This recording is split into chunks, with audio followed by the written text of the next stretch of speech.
Hello, everybody. I want to welcome you here to Prog Monster. My name is Murph. I am the host of the show.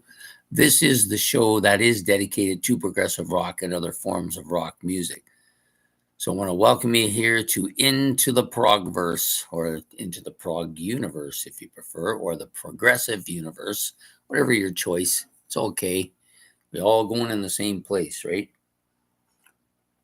So the topic I chose for tonight's live stream is my 10 favorite progressive rock drummers. And just so we're clear, um, I I think of these drummers as primarily progressive rock drummers. Now, some of them, many of them maybe, do play other types of music as well. I didn't include drummers that I thought of more as hard rock drummers or heavy metal drummers, even though they may have progressive rock in their nature as well. I just decided that I would just try to stick with the ones I think of as progressive rock drummers. So I've picked out the ten I probably like the most. There may be some discrepancy between some of the ones closer to the bottom with some of the ones that didn't quite make it. But at any rate, that's the way that I decided that I wanted to go about it. So I hope you will enjoy this episode. I wish I could get this a little bit brighter than it is, but I'm not sure why that is the case with the live stream and not. It's the same setup as it is for the regular videos. But anyways, we're going to get to it now. So I've made I've made a stack of 10 CDs here, one for each to represent each of the drummers that we're going to talk about.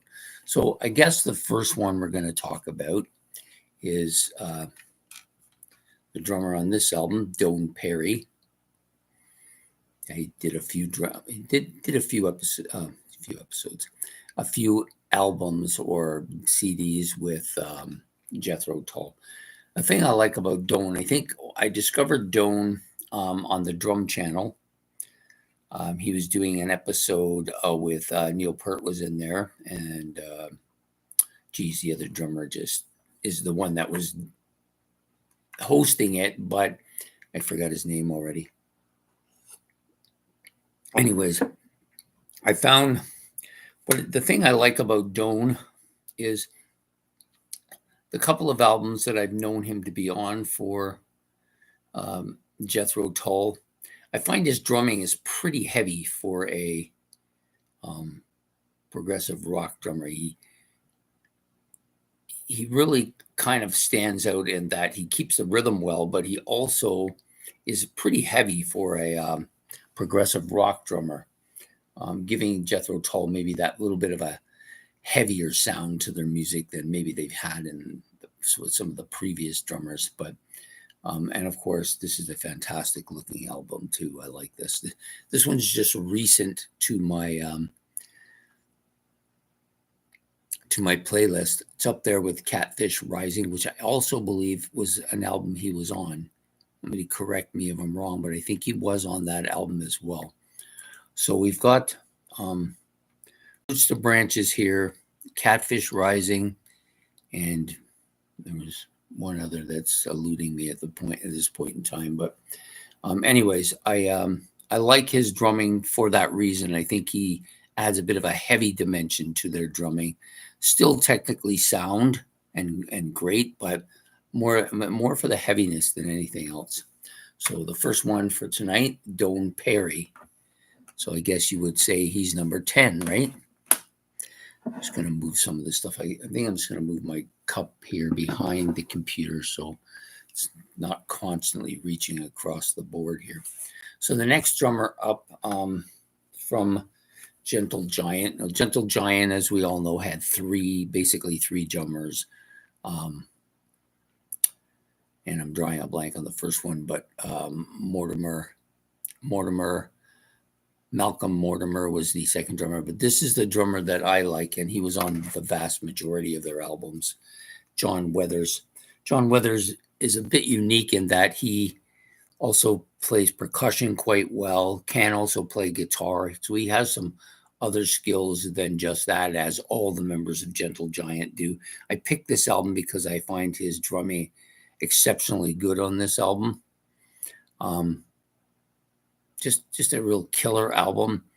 He is very intricate, as are all members of Gentle Giant, playing not necessarily a rhythmic type beat, although it is at times, but able to switch up and play all kinds of different stuff too. Not maybe as forward a drummer as some of the other drummers on this list, but one that I feel really adds to this band in particular. I don't know that he played with anybody else. I'm sure he played some session stuff with some people, but I know him from here, and everybody on here is just fantastic, and he's no exception. They're all switching up and playing different stuff throughout the entire album, as he did on some of the other albums that he was on with the Gentle Giant as well. I think he's I think he's very underrated. For one thing, he's underrated because a lot of people, unless they are real prog nuts, don't really know who he is, and that's a bit of a shame if you ask me. But a really good drummer. Also, he has some good vocals too. It's not something you always get from drummers, especially in the prog universe, because the drummers tend to be very concentrated on what they're doing and don't get into the vocal aspect of it as much. It doesn't give anything on here about the instrumentation. I was looking to see if he did do backing vocals, but I'm sure I remember that he did. It just doesn't say on this album, at least not on that part. Maybe it's at the back there. Let me check here. Well, it does say it has his name as a member of the band, but it doesn't give any instrumentation for any of them, not even him. So yeah, very good drummer. Technically sound, good with rhythmic beats, actually exceptional on the xylophone or vibraphone, if you prefer. I think it's actually the vibraphone they play on here. And him and Kerry Minier play it at different points too. So excellent drummer. John Weathers, of course, from Gentle Giant. Next one up is a guy I like a lot. I like him primarily because of the album we're going to talk about here. But I do know he plays on some of their other stuff as well. And that's Dark Matter from IQ. And the drummer's name is Paul Cook. Yeah, just an excellent, solid drummer. Playing the rhythm part so well here, adding to that very Genesee sound on some of the tracks. Outstanding on at least the one track that I really love a lot. Just looking for it here. There's a problem with this. It gives you the lyrics, but doesn't give you a list of the tracks separately. Yeah, he's playing just about everything on here. Percussion, tama drums, Zijam cymbals. Yeah, just really solid drummer. Lots of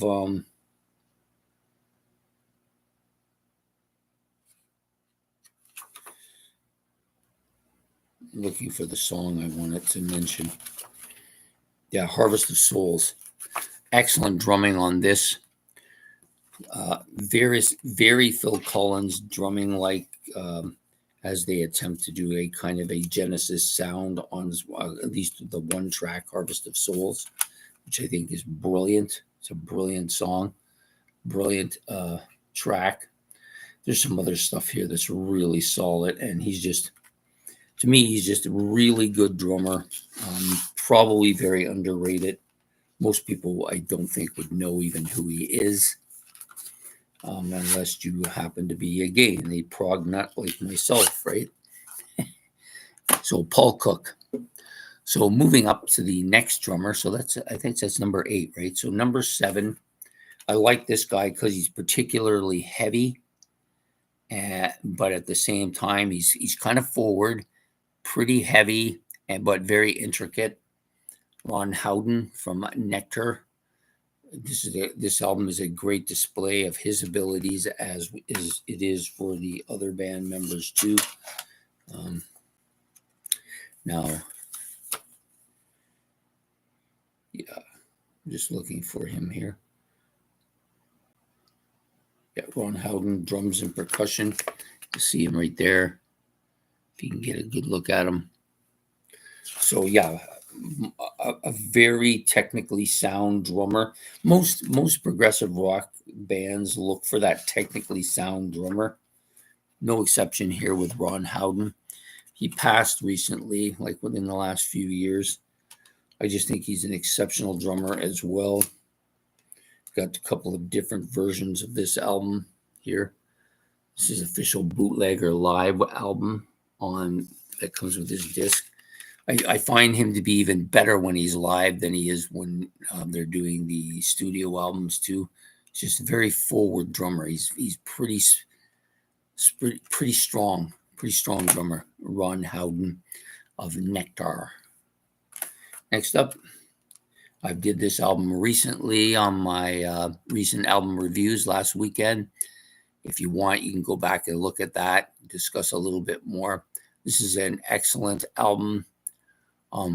I think it's underrated album, very Yes-like in a lot of ways, and the drumming here is technically really sound.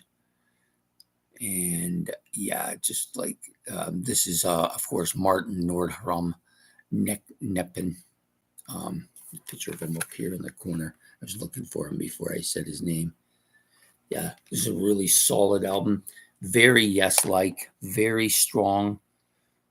The entire instrumentation on this album is very strong, very Yes sounding, lots of great keyboard sounds. I think the keyboard is probably the dominant instrument on here, but the drums are exceptionally good, timely, fitting the music perfectly, and again, technically sound.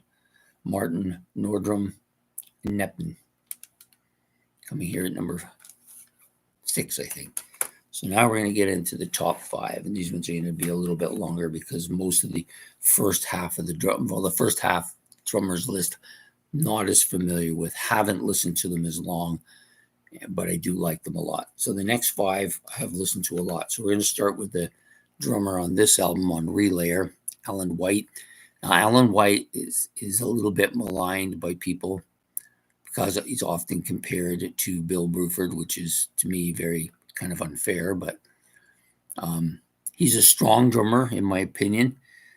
Very different sounding than Bill Bruford. This guy is much more of a beat keeper, or if you want, a gatekeeper. Yeah, strong beats. He does do his own kind of drum stuff going on. Likes to do some rolls.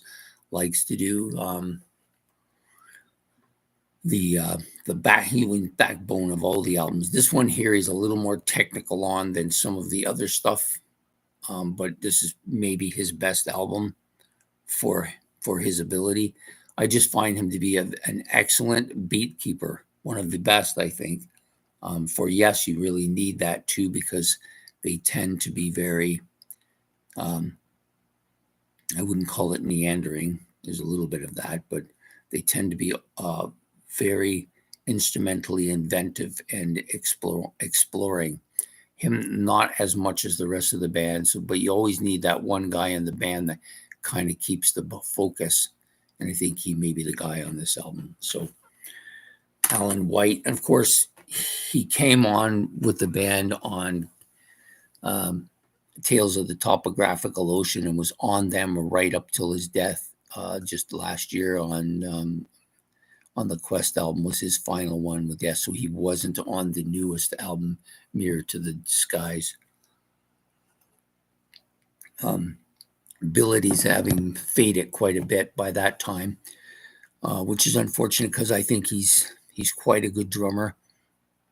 Some of the stuff I like the best from him are on a couple of albums, Drama and Tormato. Some people don't really like Tormato, but I find his drumming is excellent on that and even stronger on Drama. Just really good at standing out as far as the heaviness of his beat.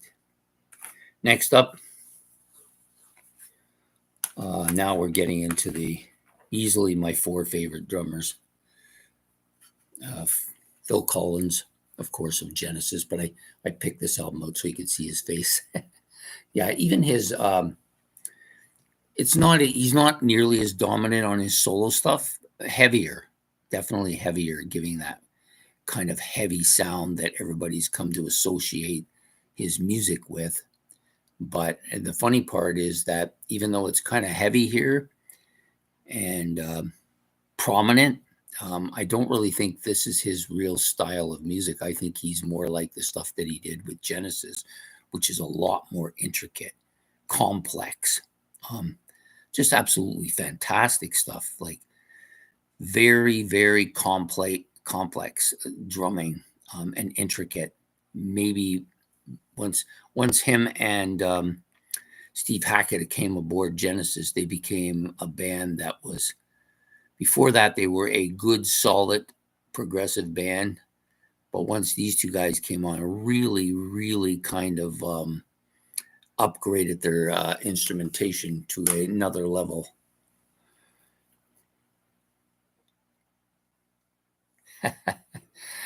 Welcome, Grandizer. Glad to see you're here.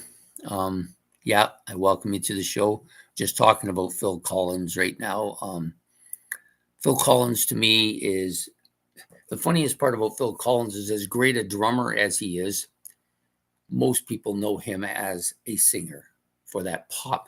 So that pop kind of music that he put out as a solo career and later with Genesis, that's what he's basically known for, his vocals and the heavy drum beats from his solo career. But the better stuff is on the early Genesis stuff where he wasn't singing, his drumming anyways. He was much more intricate, very complex, very almost jazzy in a lot of ways.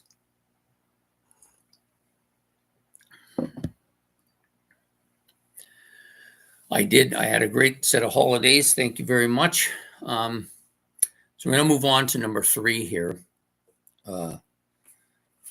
Should come as no surprise, really. Barrymore Barlow, or Barry Barlow, if you prefer to be not so quirky as they are in Jethro Tull. I like this particular album as being one of the best ones that he's on. Yes, I do like Songs from the Woods, probably my favorite album.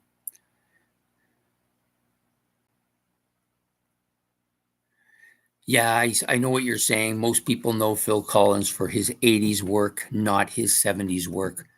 I'm not saying that he isn't known for that. He is, of course, known for that probably more than anything else he did.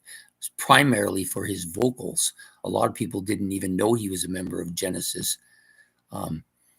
Also, the heavy drumming that he does later on, which he took from Peter Gabriel's Gabriel 3, when they started using that in the Intruder part, he liked that so much he developed that himself.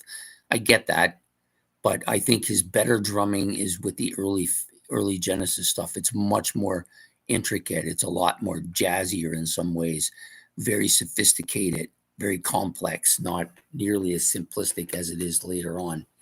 That's why I think, for me, that's the stuff that I like by Phil Collins by far the most. So back to where I was. So now you've got Barrymore Barlow. This is another very intricate, very complex, very imaginative type drummer here. Maybe one of the best out there, I think. Very underrated too. A lot of people don't really know much about him other than he played with Jethro Tull early on. This is Jethro Tull at its best as far as I'm concerned. My favorite incarnation of the band.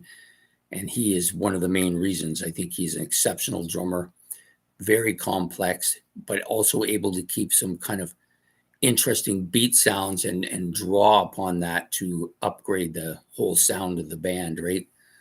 Just an excellent all-around drummer. I was kind of disappointed when he left the band, but I understand why he left. He was deeply disturbed by the loss of John Glasscock, the bass player. They were close friends, and I don't think he wanted to be in the band after that. That's unfortunate. I mean, he's done a lot of other stuff too. A lot of what do you call session stuff, some of his own stuff as well. He's now basically producing for other bands, but just an exceptional drummer. Easily one of my favorite drummers of all time. And here he's going to come in at number 3 for the Prog universe. So the next guy up, another guy that's not going to be strange to anybody, maybe one of the best intricate, technical, jazzy type drummers of all time, at least for rock music. And we're talking about Bill Bruford. And the thing about Bill Bruford is he can take an average album and turn it into something extraordinarily fantastic, as he does on this particular album, which is Lark's Tongues and Aspic from King Crimson. He's also, of course, known for his work with Yes, especially with Close to the Edge, which I think is probably the best progressive rock album ever released.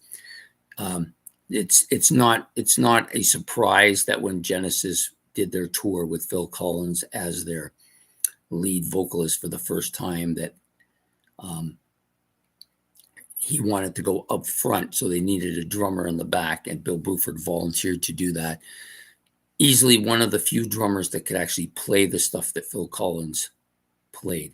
Both of them, in many ways, very similar. I think Phil might be a little bit heavier at times. He can be heavier, but I think this guy is very technically sound and adds a lot of different kind of complexities to music that I think are very intriguing and excellent in many ways. I love his use of the toms and his use of the electronic drum sets that he liked to use. I had multiple types of drum sets, but I think he's known best for that kind of stuff. On this album, he's actually fantastic. This is one of his best albums as far as his drum ability goes. And then, of course, you could go even further into the jazz fusion era, or just plain jazz, like he does on his own solo stuff. Just an incredible, versatile, technically sound and gifted drummer, Bill Bruford, my number 2 drummer for today. So the next guy up is number 1, and this is not going to be a surprise to anybody. The only real knock on, we'll just say it, this is Neil Peart. This is probably one of his best drumming performances here, although I think he's kind of known more for his solo stuff, like it's not his own solo work, but his doing solo drum fills and stuff like that. That's what he's most famous for. But I would not venture to say that is his best work, even though that's what he's most known for. I think his intricate play with Rush and doing his fills, to me, his fills are the thing that most people remember: the double bass stuff, the fast-paced tom work, the gifted kind of snare stuff that he does, and of course all of his percussion work on top of all that, which I think is outstanding. Maybe one of the best percussionists out there. Towards the end of his career, of course, he tried to get more jazz-oriented, more big band type stuff. He wanted to be a complete drummer. He wanted to be more than just the most amazing rock drummer out there, and developed some different styles to his music. That means to me a lot of stuff. Very open-minded guy, I think, much more than a lot of drummers, and definitely not a guy who had a huge ego. Was he the best drummer in rock? I think he was, but there are people out there that will argue that point. I've had lengthy arguments with people about that. But to me, he's the best. Yes, he didn't do much more than what he just did with Rush, but what he did with Rush was exceptional. Yeah, you weren't interrupting anything. I just wanted to explain my position with it because, as you know, whenever you're talking about somebody and you say something about one aspect of it and then about another aspect of it, sometimes people take that the wrong way, or they may misunderstand what you're saying. So I was trying to explain it as concisely as I could. Yeah, I just think Phil Collins, even though he tried to be for Led Zeppelin in that Live Aid. He tried to be their drummer. The mistake he made, and he takes a huge hit for this because people blame them for this, but he didn't deserve the blame, I don't think, is that he wanted to play for them so badly that he showed up and he hadn't actually listened or really rehearsed any of the music. Very difficult to play John Bonham's part if you haven't at least listened to it enough to be very familiar with it. That's a tough hole to do, right? But he wanted to do it. I give him full kudos for the attempt. Given time, I think time and listening to the music and practicing it a bit, he could handle it. I'm sure of it. So those are my 10 drummers, and just give you them all over again. And we'll talk a little bit about some other drummers that I'm only getting into now, or I don't know as much about, but I think belong on this particular type of setup as well. So the first one was Rush, number 1, Neil Peart, number 2, Bill Bruford of Yes and King Crimson fame, as well as the solo stuff, and UK as well, and some other stuff. Barrymore Barlow, or Barry Barlow if you prefer, from Jethro Tull. Phil Collins from his solo stuff and from his Genesis work as well. Alan White of Yes, kind of be the second guy taking over for Bruford. So he would have been number 5. Number 6, sorry, I always get the front name of this guy wrong.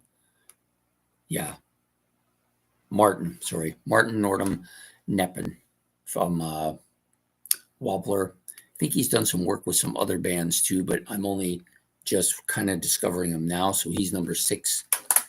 Number 7 from Nectar is Ron Howden, the late Ron Howden, sorry. Rest in peace, Ronnie. Next up, Paul Cook of IQ. This guy is, to me, exceptional. Doesn't get notoriety. Most people don't even know who he is, but I think he's really good. Part of the strong reason why this is one of my favorite new bands.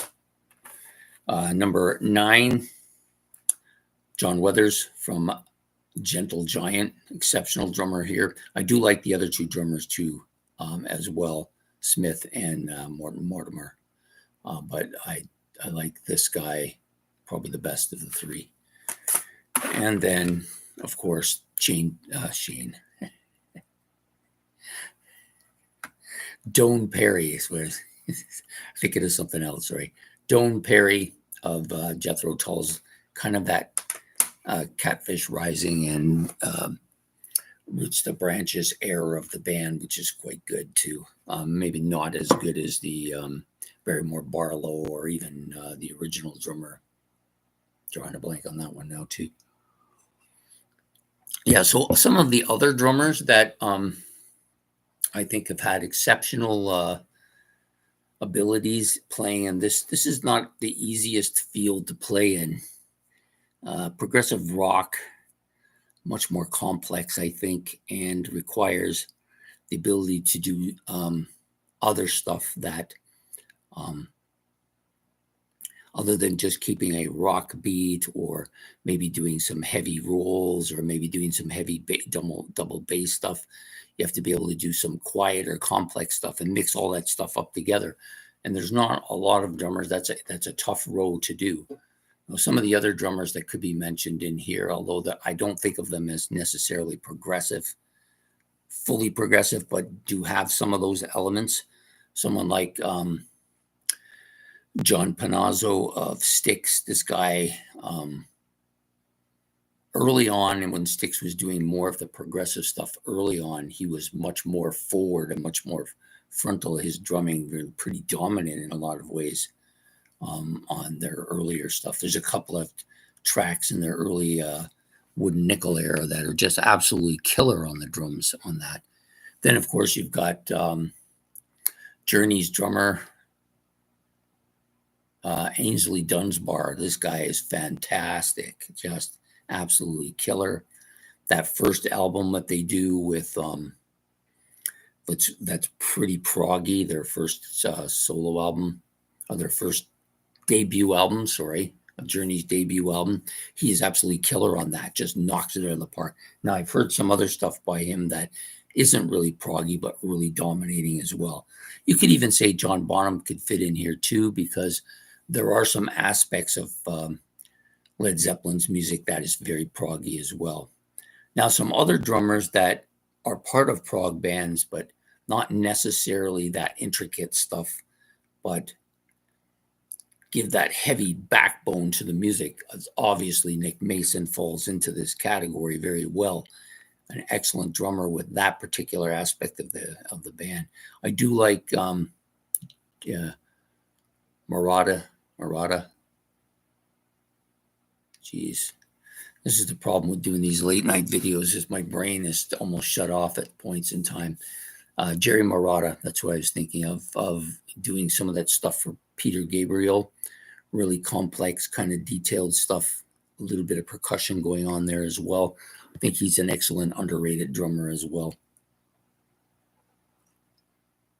So, is there anybody out there that has a drummer that they want to put a plug in here for that maybe I don't have as much of experience of, and I'll try to talk a little bit about it. I did get a bunch of new stuff today too, so I'm looking forward to discussing some other stuff that I haven't been able to discuss as much. There's a couple of drummers that I don't think really much of as progressive drummers, but I know that they could do this job in the progressive field given an opportunity. And most of them are jazz fusion drummers, just some excellent jazz drummers. Maybe the best drummers are jazz drummers. I'm not going to argue with the people that think that is the case. Yes, the guy from Def Leppard's pretty good. I'm not a fan of Def Leppard. I almost never listen to them. They're a band I've never gotten into, but I appreciate anybody that can play with a body part missing is pretty strong drummer. I think. I don't really think of them as being progressive anyway. Some people tend to put them down as a kind of a new wave of heavy metal, or the new age of, what was it, the new wave of heavy metal. I don't really think of Def Leppard that way either. I know they were lumped in with Iron Maiden and them, but to me, they're like completely different sounding bands. And you're right about the Aussie drummers. They've had some excellent drummers. Lee Kerslake, another guy who played with Ozzy, also played with Uriah Heep originally as their original drummer on their more proggy stuff, Demons and Wizards and The Magician's Birthday, those type of albums. He was really good on those, strong. This is a guy I think could easily play in a prog band and do very well. But yeah, I think he liked more of the metal sound too. Yeah, so the other, some of the other drummers with, of course, Tommy Aldridge, another fantastic drummer. Cozy Powell, there's another guy with a little bit of a prog atmosphere to some of that stuff, but I think of these guys as more metal drummers than I do as prog drummers. Of course, you've got the transatlantic guy, Mike Portnoy, who may be arguably the best drummer in the world right now. Hard to go against a guy like that for sure. Yeah, no, I'm not a Def Leppard fan. I don't like anything about them really. Just nothing. There's nothing about that band. The first three albums are okay. The third album I like. The other two, not so much. After that, they lost me. That was out the window with them. I just never followed them. They're kind of the same thing I have with U2. To me, they're kind of very similar bands. And maybe I like U2 a little bit more because of the music's.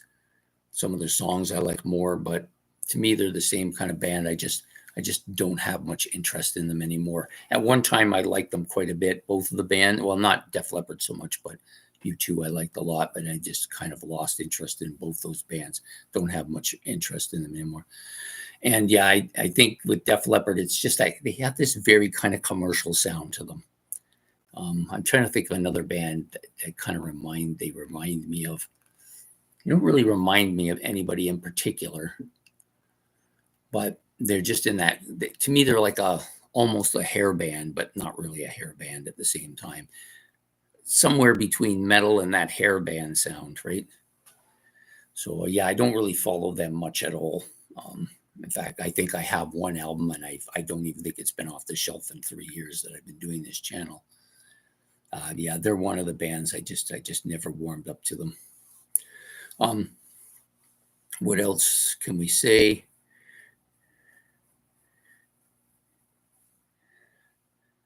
Jefferson Airplane. So I don't really follow Jefferson Airplane much. I've tried a little bit because I think Grace Slick is probably one of the greatest singers from the 1960s. I really appreciate her vocals. I do like some of Jefferson Airplane's music. I do have one of their albums, but I find them a little bit on the disappointing side. I guess I kind of expect something that they're not really. To me, they're more of a blues band and a kind of psychedelic band than not. They're not as psychedelic as I wanted them to be. And then they had that couple of incarnation when they turned to Jefferson Starship. They were not as good as they were as Airplane, and then they just turned to Starship, which to me was a bit of a disaster.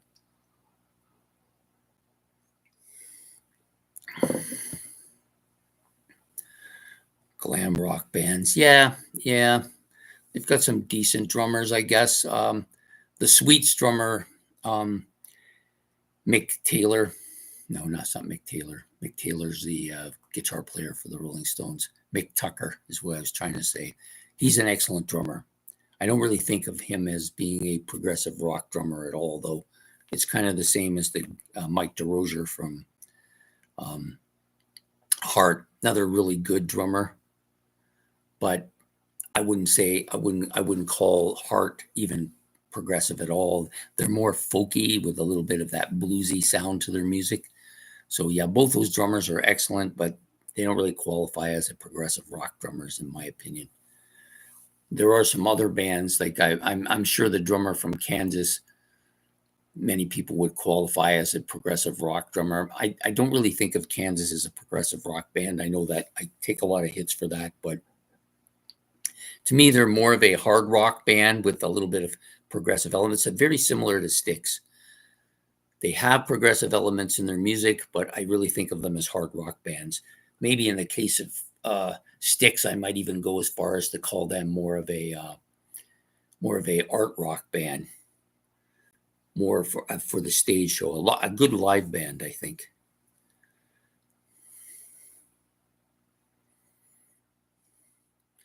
Yeah, I got about 10 albums today to add to the list, but I'm going to be doing a show next week, my regular show that I do at the end of every month, my album hauls. I'll be doing that probably the last day of the month. So I'm going to kind of save that because I like to, when I do it, I like to unwrap the stuff and just look through it at the same time as so that we do a full opening of all of the packages, discussing all of the albums that I got. I think I got a fairly good selection of albums. I'm still waiting on a couple to come in the mail, but the mail service has been rather slow here.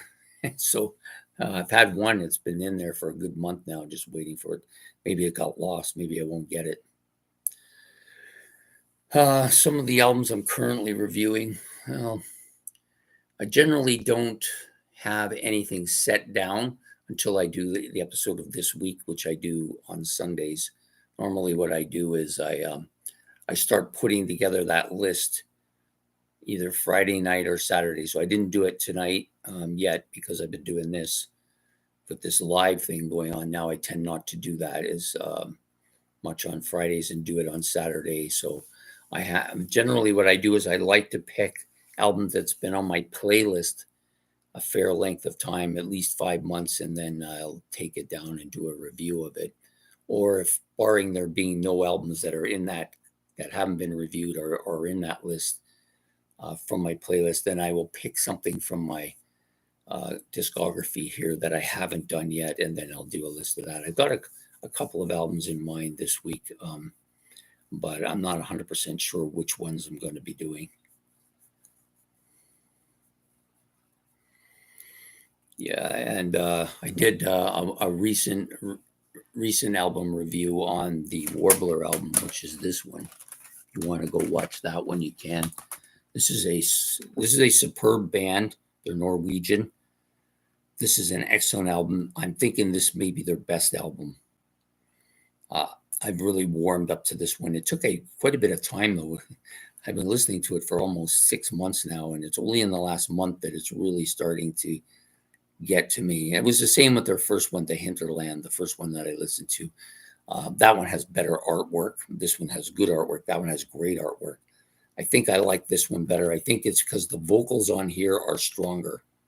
This guy's very John Anderson like, very forward. The instrumentation is very Yes like. The keyboards are fantastic. This guy is one of the best new keyboards out there. Drumming is good. Bass playing is excellent.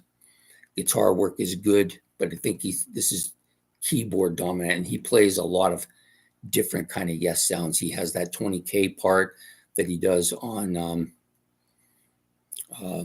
their second album, which I can't think of right now. And then he does some keyboard solos, very reminiscent of early Yes as well. Excellent album. I highly recommend giving these guys a try. If you like Yes, you will like these guys.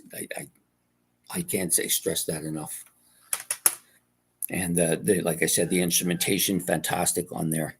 Some of the other stuff that I'm working my way through, of course, the King Crimson stuff. King Crimson stuff's kind of funny though. As much as I like Bill Bruford, and I have a couple of his solo albums as well, and the UK albums, really good stuff on all of them. But I'm not a jazz fan. I know that about myself. It's not. I will listen to it on occasion, but I wouldn't call myself a jazz fan. I tend to like folk music a little bit more, progressive rock, of course, but also psychedelic rock, some hard rock, some metal. Not so much the progressive metal, which you would think would see it be a natural marriage for me, since I really like progressive music and I really like some types of metal music. I tend to prefer the doom metal more than I do the progressive metal. Well, I do like Iron Maiden, so obviously I get a little bit of all of that there. Of course, if you were going to go to progressive metal, I would have to say that Nico McBrain probably is my favorite progressive metal drummer. The guy that's currently with Judas Priest, although I don't really call that progressive metal at all, I like him too, though. He's a very fast drummer.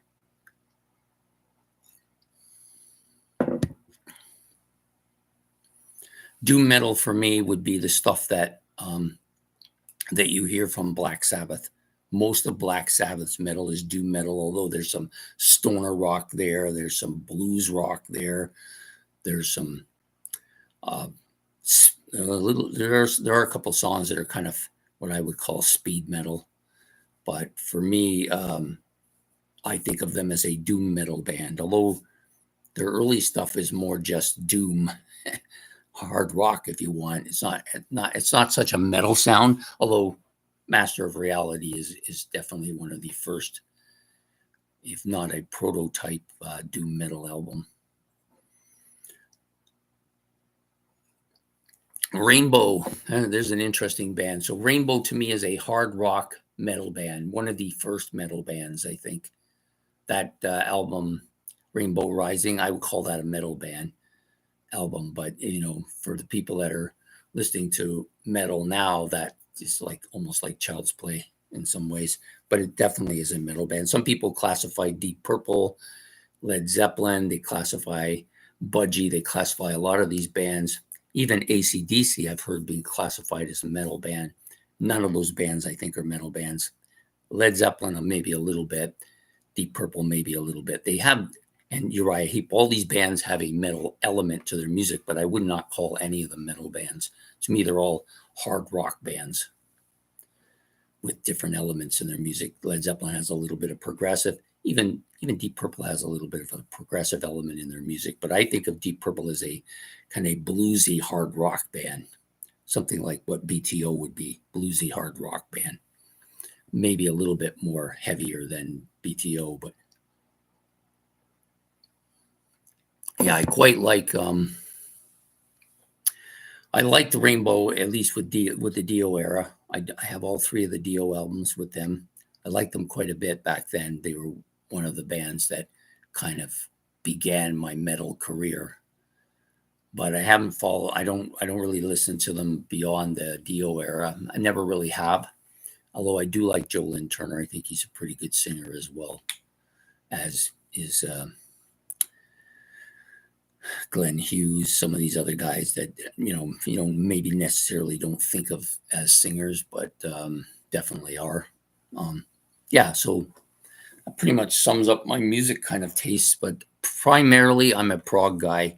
I would say for my listening, I usually do somewhere between 25 and 35 albums a week listening to, which is, doesn't seem like much, but when you're working, it's a lot. I try to do like 3 a week during the weekdays and then maybe 6 on the weekend each. Doesn't always happen, but I try to.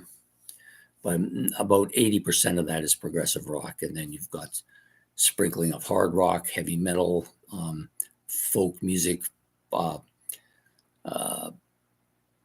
little bit of pop in there, and of course, some bluesy stuff as well as psychedelic music I like quite a bit.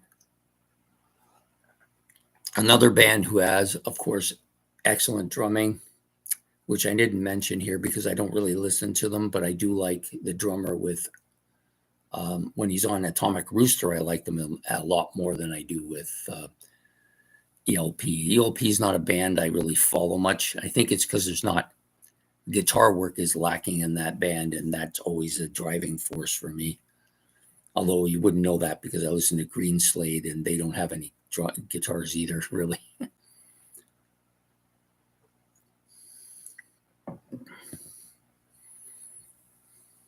Vampire Hours, that's tough to do. So the next progressive list we will do next week will be the vocalist. Or no, actually, we're going to do the keyboardist, and then I'll do the vocalist. And then I'm going to start doing something different. I've got a couple of ideas that I'm thinking of doing, but I'll get through these two first, and then I'll see how I want to go forward from that. So we're going to do the keyboardist next week. That's going to be a tough one. Well, because there isn't a great deal of keyboardists that I actually love in the prog world, but I think I can come up with 10 of them that I like. And then we'll do the vocalist last. That one will be easier to do because that's really what got me into music was the vocalists. Crocus is another band. I tried warming up to them. I thought I would like some of their stuff because I did like their version of American Woman. However, I tried several albums. Ben's tried to get me into them a few times by putting them in my band battles and stuff, and they always come out as in last place almost. I just can't warm up to them. Kind of like, to me, they're kind of like, I might take a hit for this, but they're kind of like Twisted Sister. That's kind of who they remind me of. And although I don't hate Twisted Sister, or I don't really think about them much, Crocus falls into that group of bands that I'll listen to, but I don't really follow them, if that makes any sense.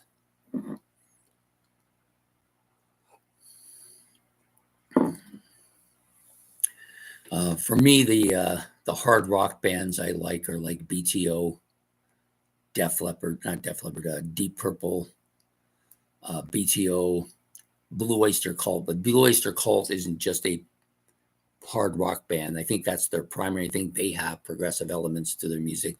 They have quirkiness to their music. They've got some psychedelic stuff in their music. They've got some poppy stuff in their music.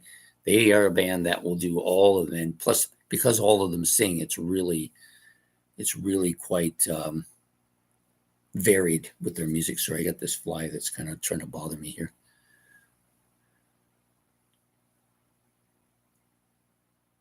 Yeah, Sammy Hagar. This is another guy I don't care much for either. I prefer David Lee Roth. Kind of always have. I don't think he doesn't have as good a voice as Sammy Hagar. I'm pretty sure that's not going to be disputed by anybody. But I just like his showmanship. I like the way his voice sounds. I like the way he portrays himself in Van Halen. I'm sure they don't, but I like him as the member of Van Halen. I don't like him so much on his own, although I don't hate him either.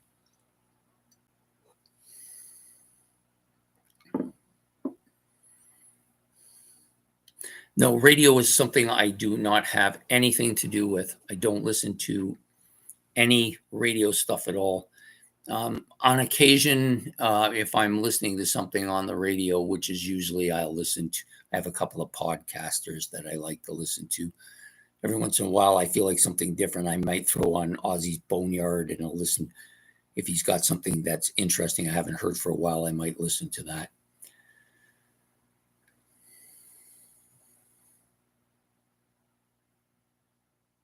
It's just water. I dry out really easy talking so much, so I like to have water for when I'm talking. Yeah, I'm not really a radio person. I'm pretty much dominated by CDs. That's where I get it. The only other thing I will do is if somebody's given me an album that they think I might like and I should listen to, sometimes, usually a couple times a week, I might find an album online that I really wanted to listen to see if it's something I could purchase, and then I'll listen to that. But I always do the same thing. I always listen to the entire album from front to back.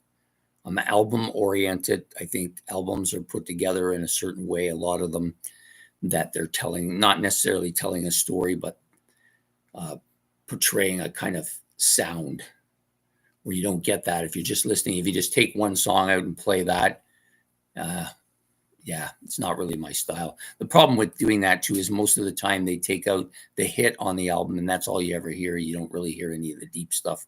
And it's been my opinion with most bands that the deep cuts are usually the better songs.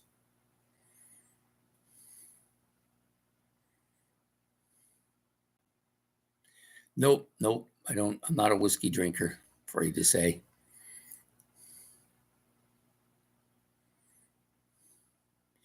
When I was a kid, I listened to the radio a lot, but the radio has changed drastically over the past 3 decades. When I used to listen to it, they would whenever a new album would come out, they would play a couple of hits off of that album. Sometimes they would play the entire album. So that's how you got to know your music, because there was no internet at that time. So the only way you could get to know your music was listening to the radio or going to the record store and listening to whatever they were playing. So those are the 2 ways I got my music. The radio has really changed drastically. They pretty much play set lists and it's always the same song. A good example is when Styx came out with their most recent album, Crash of the Crown. Sorry, I was thinking of some Judas Priest song. So Crash of the Crown came out. The guy said, "Oh yeah, Styx has got a new album out." I was listening to the radio. Styx has got this new great album out. It's called Crash of the Crown. You'll love it. And then what did he do? He played Come Sail Away. So, they don't even play any songs from it. So what's the point? The biggest problem with the radio now isn't that that they don't play good stuff. It's just that it's like we have in the showroom where I work. They play music there, and it's a playlist that they just play over and over. And I don't want to listen to it because there's a couple of songs on there I like, and I know after about hearing them about 4 times a day for a month, I'm going to hate them. That's usually what happens. So I try to stay away from any playlists that just rotate the same songs over and over and over again. Can't be bothered with that. Doesn't interest me. That's the reason why I don't listen to radio music, because I can only take, it doesn't matter if it's my favorite song. I don't want to hear it 1,000 times. I rather I like to play the album, and then I may not hear that song again for 2-3 months. Play it again, right? There's some albums I go to more than others. There's some that've been sitting on my shelf for months and months and months, and they don't get played because I can only listen to about 30 to 35 albums a week. So that would take me years to go through my entire discography if I was just playing every album once. Every once in a while, I'll do this thing where I'll take one band and I'll listen to all their albums in chronology from the time they were released until the time they end. I'll listen to each of them. and then I may not play them again for 2 years. I did that most recently with a band called Griffin, which I like quite a bit. I don't own any of their albums. They're hard to find. I like to get the whole set at once because I like them all. They're all very different too. So I did play them from front to back and really enjoyed that. I did the same thing with the Chicago set, although they have a fucking horde of albums, let me tell you.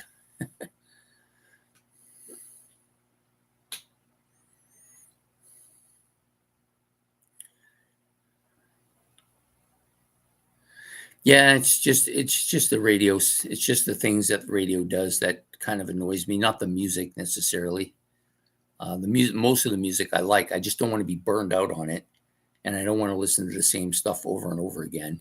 And I would like to listen to something other than just the album hits. You know, if you listen to bands like Yes, you think they never wrote another song after Owner of a Lonely Heart, right? No more songs came out from 1984 on, yet they've had dozens of albums, you know. Yeah, Guns N' Roses is a band that I will not listen to. They're the one band that I can't stand. Can't stand them. Don't want to hear them again. Don't like anything they do. Don't like them. Don't like their music. Don't like the way they perform. Don't want to hear them ever again as long as I live. I think that makes it pretty clear, eh? Blondie I do like, though. Blondie's a good band, especially that early stuff, right up till that Americana album, which I think is really good, too. Yeah, Guns N' Roses. I liked them initially for about a year or two. And then after that, I just slowly grew apart to the point where I can't stand listening to them. I don't want to hear them anymore. I do have a Guns N' Roses album too, but it's collecting dust. It'll never get pulled off the shelf.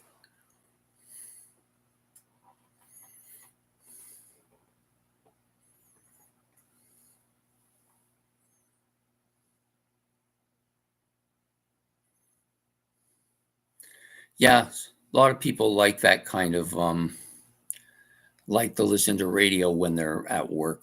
I get it, or they listen to it regularly because um, a lot of people are song oriented. Most people are song oriented, I think. They'll play the same song 50 times a day if you let them and never get bored of it.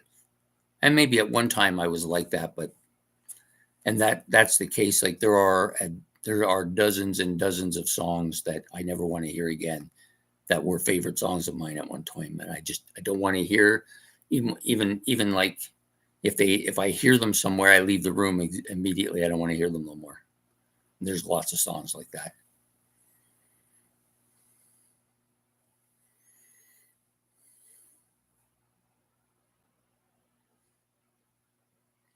I just don't like them. There's just not much about that band I can say that I like. I think they don't even like each other, for Christ's sake. It's all greed with them. It's kind of the same with Kiss, but the difference between Kiss and Guns N' Roses is that I like Kiss's music, and I don't like Guns N' Roses music. That's probably the biggest difference. And Kiss has a ton more of good stuff than Guns N' Roses does. Do I like them as individuals? I kind of grew up on them, so I kind of still have a soft spot for them, but I can't stand all the infighting. It's just annoying as hell. But for me, when I'm thinking of Kiss, I just always just go to the music and ignore all the other crap, you know?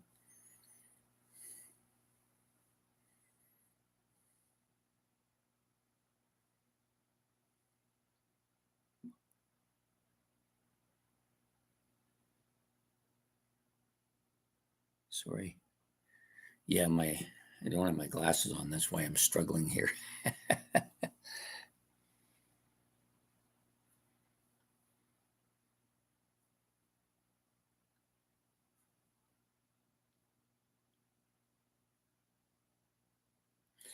Yeah, maybe. I think the problem with Kiss and the problem that people have with Kiss is that they're always bickering against each other in the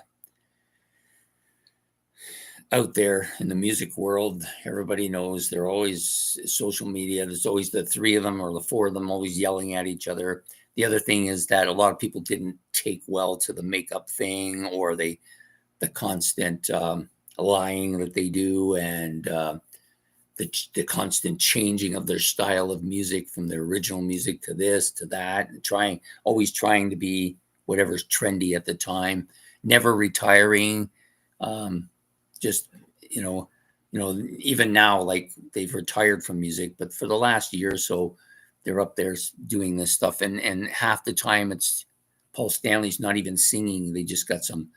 He's just lip singing, because he's lost his voice. I don't know. Maybe Gene Simmons is doing the same thing. I don't know. They're kind of a phony band that way. And they're really old now too. Like they're all in their 70s, so they should pack it in, right? Some old bands can handle it. The Stones have shown that they can still play and play good stuff and new stuff even now in their 80s. But a lot of these bands are just recycling crap that they did in the 70s and the 80s.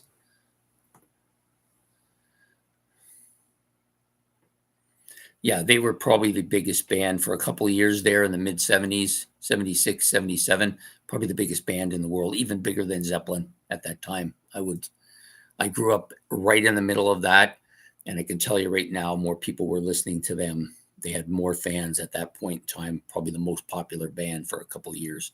Overall, I would say Zeppelin was the most popular band in the 70s.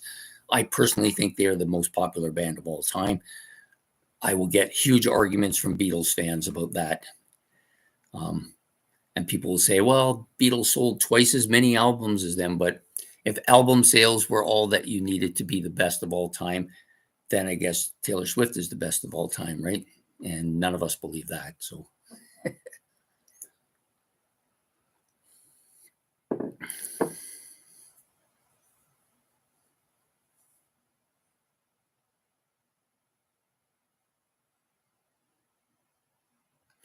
I guess, when you only work like 25 concerts a year, I guess you could probably handle 25 nights of work when you're in your 70s. I don't think they could tour like they did back in the 70s where they were touring 200 dates a year. I had to probably put them into cardiac arrest. Anyways, it's time for me to pack this in. I've got some baseball to finish before I go to bed, but I appreciate the Grandizers testing my knowledge here. It's made me think about stuff, which is good. That's the whole reason we're doing this. And I'm looking forward to doing some more of this. I may do a second type of live episode, but I think I'm going to wait till the new year before I decide on that. I want to do one that's more focused on metal and hard rock, and then keep this one for just progressive rock, so I don't mixing up topics. So we'll probably have Into the Progverse, and I'll probably do an episode of metal, but I think there's going to also be some hard rock in that as well, because there's enough people that watch this channel that like hard rock as much as I do. I would say if I was ranking, I would probably put prog at the top, followed by hard rock, and then metal in that order. And then maybe further down, maybe got some psychedelic rock and some pop rock and some folk rock. These are all type of music I like.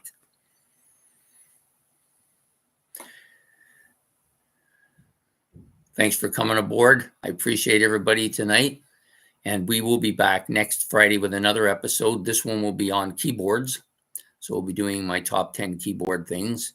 And I'll try to put out the warning video that tells you when it's going to come. I'll put out the pre-warning. I'll try to put out a little earlier than I did this week. I waited till too late because I was busy. Anyways, hopefully to see you then. Have a good rest of the year. We'll see you all in the new year. Take care and goodbye.